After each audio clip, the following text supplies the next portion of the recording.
आप बेफिक्र होकर वोट दीजिए, हमारे ऊपर भरोसा कीजिए, हम आपके भरोसा को टूटने नहीं देंगे और आप लोगों को 5 साल ठगाने नहीं देंगे। पहला पंचायती चुनाव, मुखिया का चुनाव हमारे नीतीश बाबू हारे थे। राशिद बाबू अगर हार भी गए तो कोई बात नहीं, राशिद है तो भ्रष्टाचार नहीं है, राशिद है तो विकास है, राशिद है तो समझेगा गरीबों को।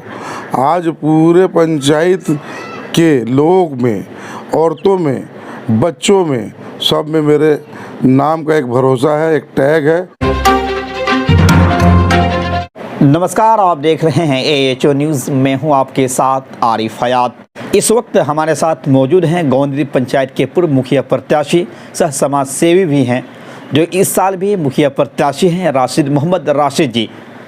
आज हम इनसे विभिन्न मुद्दों पे बातचीत करने की कोशिश करेंगे राशिद जी से कि आखिर पिछले चुनाव में इनके हार का कारण क्या था और इस बार किन किन मुद्दों को लेकर एक बार फिर से चुनावी अखाड़े में उतरने का इन्होंने निर्णय लिया है। राशिद जी, आप एक बड़े बिजनेसमैन हैं और शुरू से ही आप समाज सेवा ही करते आ रहे हैं, लेकिन आपके दिमाग में अचानक चुनाव लड़ने का ख्याल कैसे आया? चुनाव लड़ने का ख्याल का मतलब यह कि सेवा में रफ्तार। चुनाव लड़ना एक रफ्तार देने की का हिसाब है। आदमी सेवा तो जहाँ है वहाँ से कर रहा है। चुनाव लड़ने से जीत, और जीत में फिर सरकारी फंडिंग का मतलब पहिया लगना। आप अगर अपने पास से करवाइएगा, कितना करवाइएगा, लोग कितना करवा लेगा। गरीब की बेटी की शादी है, लोगों की दवाइयाँ हैं, लोगों का बीमारी है, रास्ता है, नाली है, रोड है, तो आप अपने पास से नहीं करवा सकते। तो आपको सरकारी पद का सहारा लेना ही होगा। राशिद जी, आप पिछले मर्तबा भी आपने चुनाव लड़ा था, आपके हार का कारण क्या था पिछले चुनाव? हम नए थे इस मैदान में और लोगों ने हमारे को बहुत मोहब्बत दिया, प्यार दिया, और ऐसा नहीं लोगों ने हमारे को लोगों ने एक नंबर दिया हमारे को। जो 30 साल 40 साल जो लोग राजनीति किए ना, उन लोगों को लोगों ने पीछे रखने का काम किया है। हार जाना, देखिए चुनाव हार जाने का मतलब ये नहीं है। आज हमारे मुख्यमंत्री श्री नीतीश बाबू वो खुद अपने जो ना इंटरव्यू में कहे थे कि हम जो है ना पहला पंचायती चुनाव, मुखिया का चुनाव हमारे नीतीश बाबू हारे थे। राशिद बाबू अगर हार भी गए तो कोई बात नहीं, पहली दफ़ा हारना एक सीख है, जो जीवन को ले के चलने वाला वो सीख मिला था। इस पंचायत की जनता आपको मौका दे देती है तो आपके दिमाग में विकास के प्रति क्या कुछ चल रहा, क्या प्लानिंग है इस पंचायत के लिए आपका? देखिए, इंदिरा आवास हो गया, या आपका नल जल वाला मामला है, या आपका जो है ना वृद्धा पेंशन हो गया, आधार कार्ड बनवाना है, ये सब होगा। इसके अलावा क्या होगा वो बताना चाहता हूँ। मैं चाहता हूँ कि हमारे पंचायत में पहला पंचायत भवन बने। पंचायत भवन बनने का लाभ ये मिलेगा कि आधार कार्ड, पहचान पत्र, वृद्धा पेंशन वगैरह का सारा काम हमारे पंचायत में होगा। दूसरा, हम स्वास्थ्य पर काम करेंगे। हम चाहते हैं कि ATM का सुविधा हो यहाँ। हम चाहते हैं कि यहाँ पे जो है ना आपको कहीं भी जाने की ज़रूरत ना पड़े, उस लायक एक सरकारी हॉस्पिटल का, ताकि वहाँ पे हाइड्रोसिन वगैरह का ऑपरेशन, डिलीवरी वगैरह का मामला हो जाए। उसके अलावा हर घर में जिसको जो चीज़ का सरकारी फंडिंग चाहता है वो चीज़ उसको ज़रूर मिले। आपके पंचायत में नल जल का क्या स्थिति है इस वक्त? बस मैं ज़्यादा कुछ नहीं कहूँगा। नल जल में यह है कि आज तक हमारे घर में नल जल का पानी नहीं आया है, और बाकी लोगों का तो छोड़िए, हमारे घर में ही नहीं आया है। अगर इस पंचायत की जनता आपको मौका देती है तो प्रधानमंत्री आवास, नल जल और बाकी तमाम जो चीज़ हैं, इन सब चीज़ों में जिस तरह से आज भ्रष्टाचार काफ़ी चरम सीमा पे है, अगर जनता आपको मौका देती है तो अपने पंचायत से आप सर्वप्रथम भ्रष्टाचार को कैसे मिटाने का काम करेंगे? लोगों ने मेरे को इसी भरोसा से लाया कि राशिद है तो भ्रष्टाचार नहीं है, राशिद है तो विकास है, राशिद है तो समझेगा गरीबों को।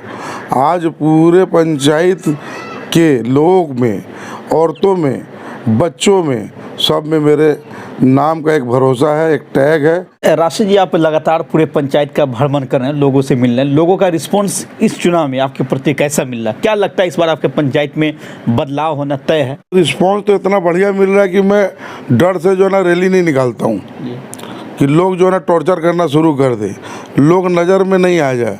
मैं तो डर से रैली नहीं करता हूँ, और एक मरतबा निकलता हूँ तो 5-6 दिन फिर सोचता हूँ कि ना निकलूँ, कि एक मरतबा में ही विपक्षी जो है हक्का बक्का रह जाता है और लोगों को टॉर्चर करना शुरू कर देता है। राशिद जी, आप हमारे चैनल के माध्यम से पूरे पंचायत वासियों को क्या कुछ संदेश देना चाहेंगे, क्योंकि चुनाव बिल्कुल नज़दीक है? आप लोग बेफिक्र होके राशिद भाई को चुनिए। हमारी पत्नी अंजुमारा नाम है। हमारे को ऊपर वाले ने एक नंबर मोतियों का माला छाप का चुनाव चिन्ह है हमारा। आप बेफिक्र होकर वोट दीजिए, हमारे ऊपर भरोसा कीजिए। हम आपके भरोसा को टूटने नहीं देंगे और आप लोगों को 5 साल ठगाने नहीं देंगे। पूरा काम होगा, एक एक आदमी के लिए काम होगा, किसी समाज का कोई बंटवारा नहीं, सब के लिए होगा। राशिद जी, पिछले चुनाव में आपकी हार हो गई थी, लेकिन आप लगातार पिछले 5 वर्षों तक लोगों के बीच ही रह रहे हैं। आखिर 5 वर्षों में आपने इस पंचायत के लिए क्या कुछ किए हैं? मैंने 5 साल में बहुत सारा काम किया है। अब गिनवाने के लिए नंबरिंग है मेरे पास, मैं नंबर से गिनवा सकता हूँ। पहला नंबर, जितनी भी 5 साल में गरीब लड़कियों की शादी हुई, जो मेरे पास आए, जो मेरे को उस लायक समझा, मैंने मुट्ठी बंद करके देने का काम किया है। मैंने किसी का नाम उजागर नहीं किया। जितने भी बीमार लोग जो मेरे को समझे कि इनके पास जाना चाहिए, इनसे मदद लेना चाहिए, जो भी आया, जो मेरे से हुआ, जो भी बन सका, मैंने लोगों को देने का काम किया है।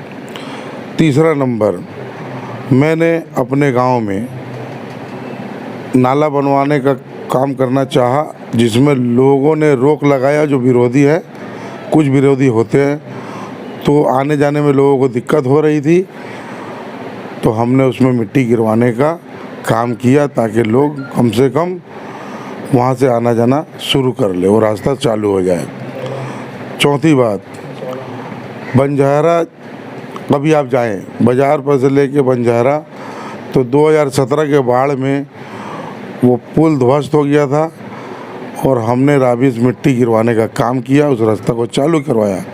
उसके अलावा जब हम बंजारा पहुँचे तो वहाँ लोगों ने डिमांड किया कि राशिद बाबू, इस रोड को किसी तरह भी आप बढ़िया करवाइए।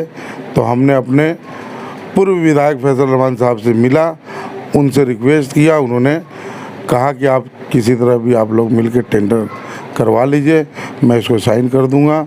पास हुआ और आज वो रास्ता बन के तैयार हो गया, लोग उसका फ़ायदा उठा रहे हैं। 5वां नंबर, मेसौड़ा का नाली, आज से 2019 में हमने पूरा नाली साफ़ करवाया था। आपके चैनल के माध्यम से हमने देखा था, एक नाला हमारे गांव में हमारे मस्जिद के बराबर से गुजरती है, जिसका फंड पहले जनप्रतिनिधियों ने खा के ढकार ले चुके हैं। उस नाला को भी मैंने आपके माध्यम से जब देखा तो मैंने साफ़ सफाई करवाया। इन्होंने साफ तौर पे ये कहा कि इस चुनाव में लगातार लोगों का काफ़ी भरपूर जन समर्थन मिल रहा है। अब देखने वाली बात ये होगी कि जब चौथे चरण में 20 अक्टूबर को इस पंचायत सहित पूरे प्रखंड में मतदान होना है, क्या इस पंचायत की जनता इनके काम के बदौलत और जिस तरह से लगातार लोगों की सेवा कर रहे हैं, इन तमाम चीज़ों को देखते हुए इन्हें मौका देती है या नहीं, ये तो आने वाला समय ही बताएगा।